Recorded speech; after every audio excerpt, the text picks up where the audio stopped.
Hello hi, welcome to cook class kitchen. இன்றைக்கி நம்ம கிச்சனில் ஒரு சூப்பரான பாசிப்பயிறு சாம்பார் தான் பார்க்க போகிறோம். சாம்பார் பார்க்குறதுக்கு முன்னாடி நம்ம பருப்புக்குரிய டிஃப்ரென்ஸை பார்த்துக்கலாம்.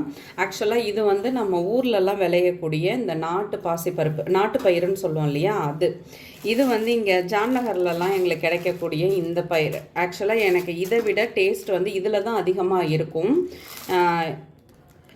இந்த பருப்பு வந்து உங்களுக்கு இங்கே பாருங்கள், நல்லா மொத்தமாக நல்லா பாலிஷ் பண்ணி நல்லா தான் வச்சுருப்பாங்க. ஆனால் ரொம்ப குழன்னு இருக்கும், ஆனால் டேஸ்ட் அந்தளவுக்கு இருக்காது. இது வந்து நாட்டு பயிறு. இது எப்படி இருக்குது பாருங்கள். இதோட சைஸ் வந்து நம்ம ஊர் பயிருன்றதுனால இது வந்து சைஸ் வந்து சின்னதாக இருக்கும். அதே மாதிரி உங்களுக்கு வந்து டேஸ்ட்டுமே நல்லாயிருக்கும். ஸோ எங்கள் வீட்டில் வைக்கக்கூடிய இந்த பாசிப்பருப்பு சாம்பார் அது எப்படி செய்கிறதுன்னு பார்க்கலாம். ரொம்ப டேஸ்ட்டாக இருக்கும். நம்ம வந்து துவரம்பருப்புலேயே தான் வச்சிட்ருப்போம். இந்த பாசிப்பருப்பை வந்து வறுத்து அரைச்சி செய்வாங்க. அதை வந்து எப்படி செய்கிறதுன்றதை பார்க்கலாம். இப்போது அடுப்பில் வானல் வச்சாச்சு. ஃபஸ்ட்டு வந்து இந்த பாசிப்பருப்பை வந்து நல்லா வறுத்துக்கலாம்.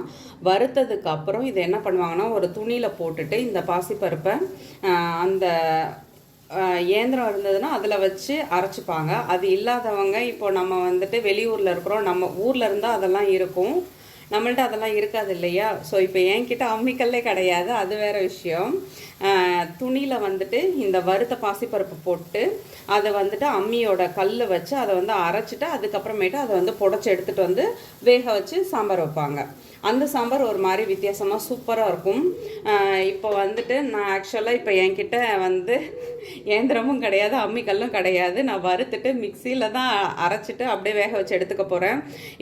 இதை வந்து ரொம்ப கருக விடாமல் ஓரளவுக்கு இதை வந்து நல்லா வறுத்து எடுத்துக்கலாம் ஃபஸ்ட்டு. இப்போது பருப்பு ஓரளவுக்கு நல்லா வறுத்தாச்சு.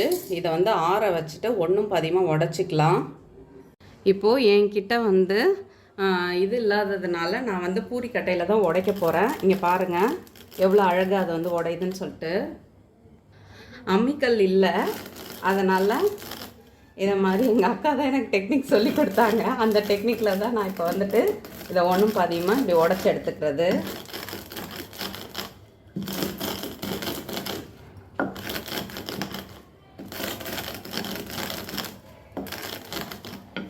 இதை மாதிரி செய்யும் பொழுதே அது வந்து பாதியாக உடஞ்சிரும். இங்கே பாருங்கள், இந்த மாதிரி அது வந்து உடஞ்சிக்கும். இப்போது நான் வந்து பூரிக்கட்டையை வச்சு இது எல்லாத்தையும் நல்லா உடச்சிட்டேன். இப்போ வந்து நம்ம இதில் மாற்றிக்கலாம்.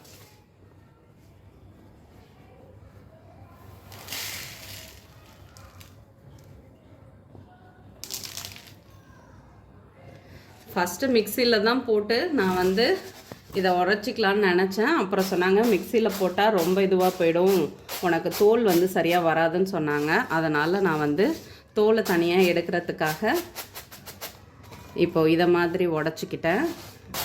ஆக்சுவலாக எனக்கு பெருசாக இதில் வந்து முரத்தில் புடைக்க தெரியாது, கொஞ்சம் அதை வச்சு தள்ளி விட்டுருவேன். அதுக்காக தான் இது இப்போ செய்கிறது. இப்போ இந்த உடையாத பருப்பெல்லாம் இங்கே வந்துடும். அதை இன்னொரு வாட்டி போட்டு உடச்சிக்கலாம். மீதி ஆல்மோஸ்ட் எல்லாத்தையுமே நான் உடச்சிட்டேன்.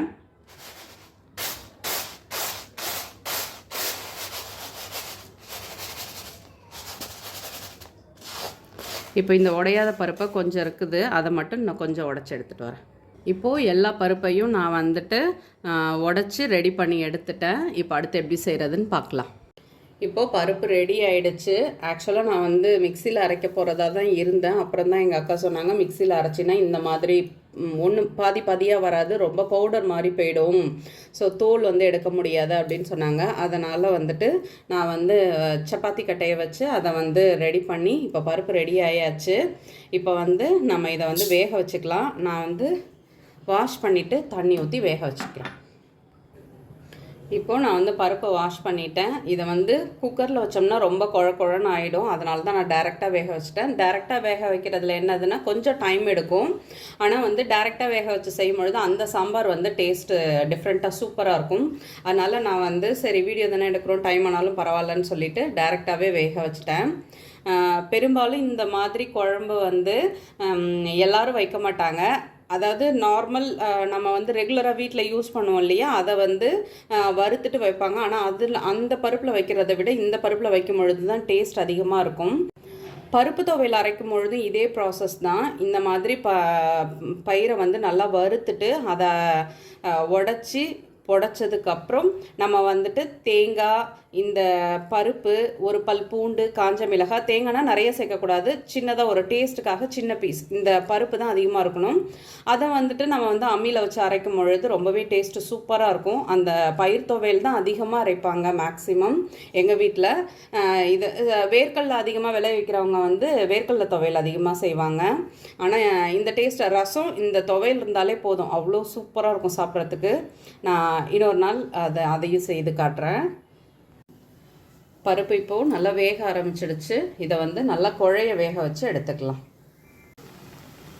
பருப்பு இப்போது நல்லா வெந்துடுச்சு. நம்ம வந்து மத்து வச்சு கொஞ்சம் மசிச்சு விட்டுக்கலாம். இங்கே பாருங்கள், பருப்பு வெந்துடுச்சு.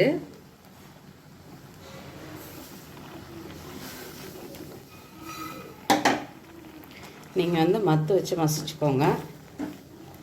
நான் வந்து கொஞ்சம் லைட்டாக கடைஞ்சி விட்டுட்டேன், ஏன்னா இந்த குழம்பு வந்து தண்ணியாக தான் இருக்கணும். இப்போ கட் பண்ணி வச்சா உருளைக்கிழங்கு சேர்த்துக்கலாம். நீங்கள் எந்த காய் வேணாலும் சேர்த்துக்கலாம். நான் உருளைக்கிழங்கு மட்டும் போதுன்ட்டு உருளைக்கிழங்கு தான் சேர்த்துருக்கேன். கொஞ்சமாக தண்ணி சேர்த்துக்கலாம்.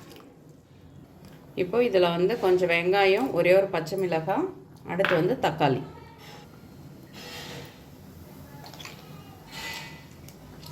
தக்காளி வந்து கரைச்சி சேர்த்துக்கோங்க.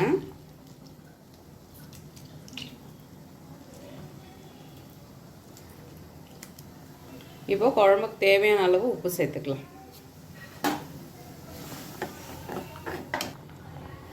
காய் இப்போது நல்லா வேக ஆரம்பிச்சிடுச்சு. இது வெந்ததுக்கப்புறம் நான் வந்து கொஞ்சமாக புளி எடுத்து ஊற வச்சுருக்கேன். அதுதான் கரைச்சி அதில் சேர்க்க போகிறேன். காய் இப்போது நல்லா வெந்துடுச்சு. நம்ம வந்து புளி தண்ணியை கரைச்சி சேர்த்துக்கலாம். அதோட பச்சை வாசனை போகிற வரைக்கும் கொஞ்சம் நல்லா கொதிக்க வச்சுக்கலாம். புளி தண்ணி சேர்த்தாச்சு. இப்போ இது வந்து நல்லா கொதிக்கட்டும். குழம்பு இப்போது நல்லா கொதிச்சிடுச்சு. புளியோட பச்சை வாசனை எல்லாம் போயிடுச்சு. இப்போ நம்ம வந்துட்டு குழம்புத்தூள் சேர்த்துக்கலாம். நான் கூட கொஞ்சம் தனி மிளகாய்த்தூள் சேர்த்துப்பேன் காரத்துக்காக. வேணும்னா சேர்த்துக்கோங்க, வேண்டாம்னா விட்டுக்கலாம். இப்போ இதை வந்துட்டு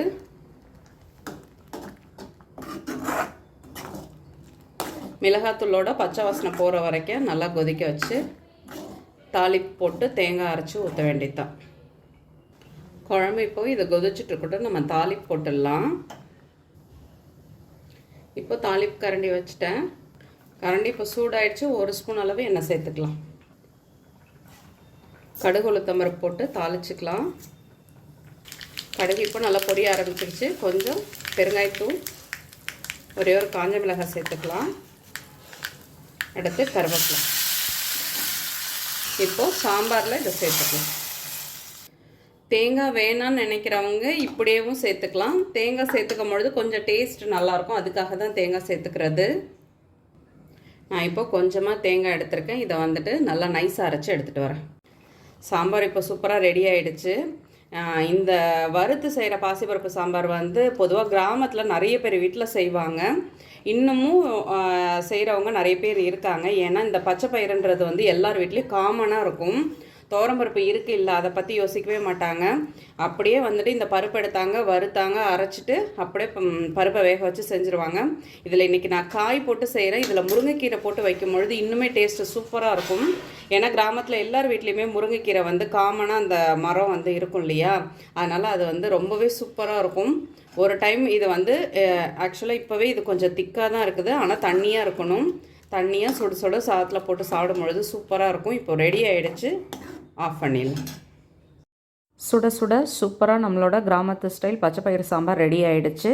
நீங்களும் வீட்டில் ட்ரை பண்ணி பாருங்கள், கண்டிப்பாக உங்களுக்கு பிடிக்கும். வீடியோ பிடிச்சா லைக் பண்ணுங்கள். என்னோடய வீடியோ உங்களுக்கு யூஸ்ஃபுல்லாக இருந்தால் சப்ஸ்கிரைப் பண்ணிக்கோங்க. மறக்காமல் செஞ்சு பார்த்துட்டு உங்கள் கமெண்ட் சொல்லுங்கள். சுட சுட சாதத்தில் இந்த குழம்பு ஊற்றி சாப்பிடும் பொழுது அவ்வளோ டேஸ்ட்டாக இருக்கும். ஸோ இது சூடாக சாப்பிடும் பொழுது தான் இதோட டேஸ்ட் வந்து ரொம்ப நல்லாயிருக்கும். ஸோ எந்த சைட் டிஷ் வேணாலும் வச்சுட்டு சூடாக செஞ்சு சாப்பிட்டு பாருங்கள். தேங்க்யூ.